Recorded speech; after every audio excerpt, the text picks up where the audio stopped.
নির্বাচনের বিপক্ষে অবস্থান নিয়েছেন একটি দল জামাতে ইসলামী। তারা বলছেন যে সংস্কার ছাড়া নির্বাচন হতে পারে না, আমরা সেটা মানি না। আপনারা সংস্কার ছাড়া নির্বাচন মানবেন না, আরেকটি দল সংস্কার ছাড়াই নির্বাচন চাচ্ছে। আমার মনে হয় এই বিতর্ক নিয়ে যদি আমরা সামনের দিকে এগিয়ে যাই তাহলে দেশ একটা সংঘাতের মধ্যে ঢুকে যাবে। এই সংঘাতের মধ্যে যাতে দেশটি না যায়, আমরা যারা বিতর্কে জড়াচ্ছেন, আমরা গণতন্ত্র মঞ্চ তাদের কাছে অনুরোধ করব আজীবন মুক্তি সংগ্রামী বাম প্রগতিশীল একজন রাজনৈতিক কর্মী নেতা, তার স্মরণ সভার আয়োজন করার জন্য এবং সাথে সাথে আজকের এই আলোচনা সভার স্মরণ সভার সংগ্রামী সভাপতি, গণসংহতি আন্দোলনের প্রধান সমন্বয়কারী জননেতা জুনায়েদ সাকি, মঞ্চে উপবিষ্ট জাতীয় নেতৃবৃন্দ, মিডিয়ার ভাই ও বোনেরা, আসসালামু আলাইকুম। আমি ভাসানী জনশক্তি পার্টি পক্ষ থেকে, গণসংহতি আন্দোলনের পক্ষ থেকে এখানে উপস্থিত হওয়ার জন্য সবাইকে ধন্যবাদ ও শুভেচ্ছা জানাচ্ছি, কৃতজ্ঞতা জানাচ্ছি। অ্যাডভোকেট আব্দুল সালাম, আপনারা জানেন, এই গণসংহতি আন্দোলনের প্রথম প্রধান সমন্বয়কারী ছিলেন এবং উনি তার জীবদ্দশায় উনি যতদিন বেঁচে ছিলেন মানুষের চিন্তা চেতনাকে প্রাধান্য দিয়ে উনি মানুষের মাঝে বেঁচে থাকার কিছু কাজ করে গিয়েছেন, যার জন্যই আজকে আমরা এখানে বসছি। তাকে নিয়ে স্মরণ সভা করছি, আলোচনা সভা করছি। তিনি একজন বীর মুক্তিযোদ্ধা, ৭১-এর মুক্তি সংগ্রামের একজন বীর সেনানী অ্যাডভোকেট আব্দুল সালাম। সংবিধানই হচ্ছে রাষ্ট্র ক্ষমতার কেন্দ্রীয় বিষয়। এই কেন্দ্রীয় বিষয়কে মুখ্য হিসেবে ধরে নিয়েই গণতান্ত্রিক আন্দোলন সংগঠিত। ওনার মৃত্যুর পূর্বে আমরা যারা প্রগতিশীল রাজনীতির কথা বলেছি, ধারণ করি প্রগতিশীল রাজনীতি, তাদের উদ্দেশ্যে বলে গিয়েছেন এবং এই যে তিনি বাক্য উচ্চারণ করেছেন, এই সংবিধানের মালিক জনগণ, এটা আর অন্য কেউ না। সংবিধানের মালিক জনগণ, জনগণের কাছে এই রাষ্ট্রের মালিকানা প্রত্যর্পণ করার মধ্য দিয়ে উনি রাষ্ট্রটিকে সেইভাবে পরিচালনার কথা ধারণ করতেন। বন্ধুগণ, আমি তার স্মৃতির প্রতি, তার কর্মের প্রতি আবারও শ্রদ্ধা জানাচ্ছি এবং তাকে স্মরণ করছি। আমরা সবার শুরুতেই তার প্রতি শ্রদ্ধা জানিয়েছি এবং আমরা যতদিন বেঁচে থাকব, এদেশের প্রগতিশীলরা যতদিন বেঁচে থাকবে, বাম রাজনীতি যতদিন জনগণের মাঝে থাকবে, অ্যাডভোকেট আব্দুল সালাম ততদিন মানুষের মাঝে বেঁচে থাকবেন, এই আশাবাদ আমি ব্যক্ত করছি।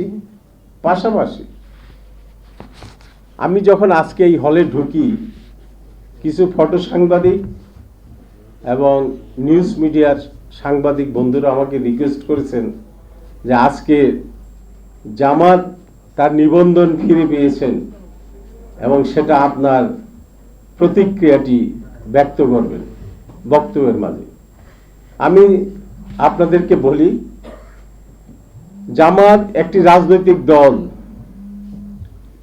সেই রাজনৈতিক দল হিসেবে তার নিবন্ধনটা খুবই জরুরি। সেই নিবন্ধনটিকে গত ফ্যাসিস্ট সরকার, খনি সরকার রাজনৈতিক স্বার্থে ব্যবহার করেছিলেন এবং নিবন্ধনটি বাতিল করেছিলেন। আজকে রায়ের মধ্য দিয়ে সেটাই প্রমাণিত হয়েছে যে তার নিবন্ধন যে অন্যায়ভাবে বাতিল করা হয়েছে। জামাতের রাজনীতির সঙ্গে আমাদের দ্বিমত থাকতে পারে, দ্বিমত আছে, সেটা অন্য জিনিস, কিন্তু একটা দলের নিবন্ধন তার গণতান্ত্রিক অধিকার, এই নিবন্ধন সে পাওয়ার যোগ্য। আমি রাজনৈতিক দল, আমার দলের নিবন্ধন থাকা দরকার। কাজেই এখানে রাজনীতির তফাৎ থাকতে পারে, মিল অমিলের প্রশ্ন থাকতে পারে, কিন্তু প্রত্যেকটি রাজনৈতিক দল তার নিবন্ধন থাকা উচিত, নিবন্ধন পাইতে পারে। এ নিয়ে আমাদের কোনো আপত্তি নেই, সংশয় নেই।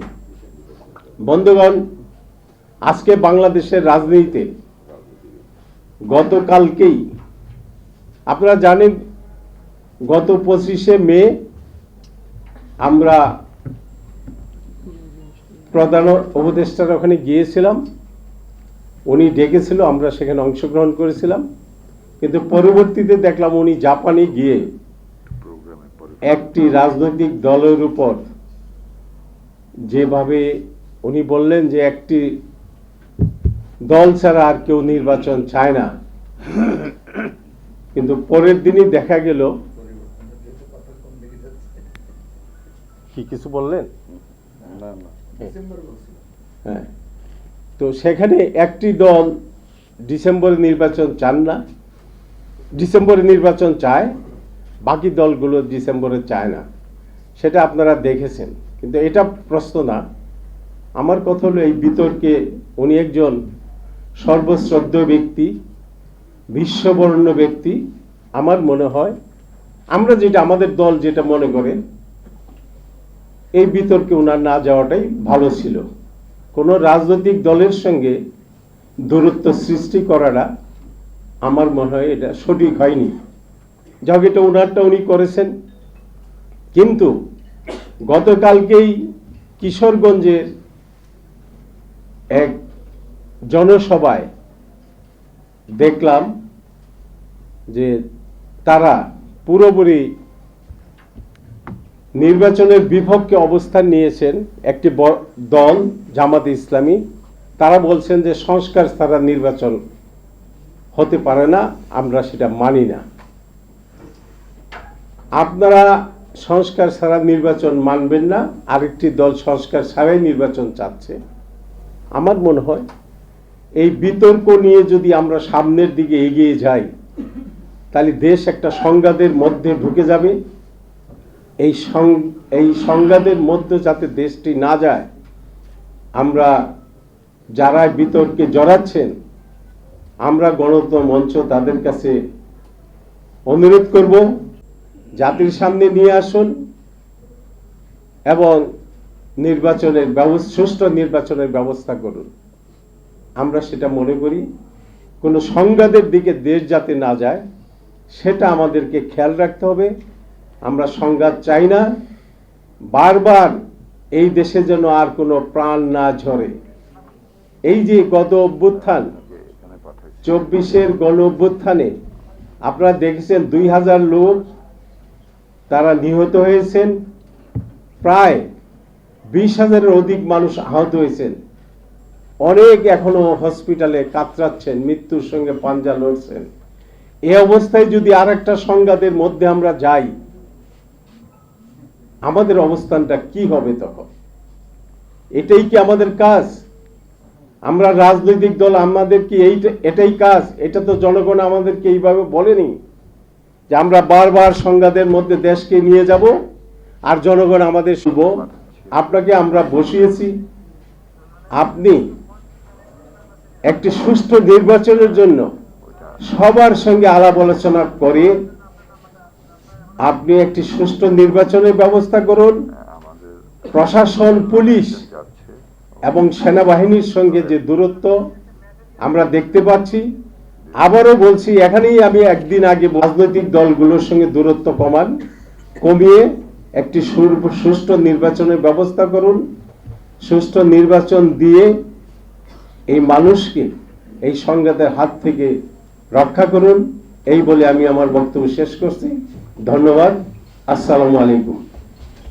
change tv.press, এক ফোঁটা হলুদ নেই।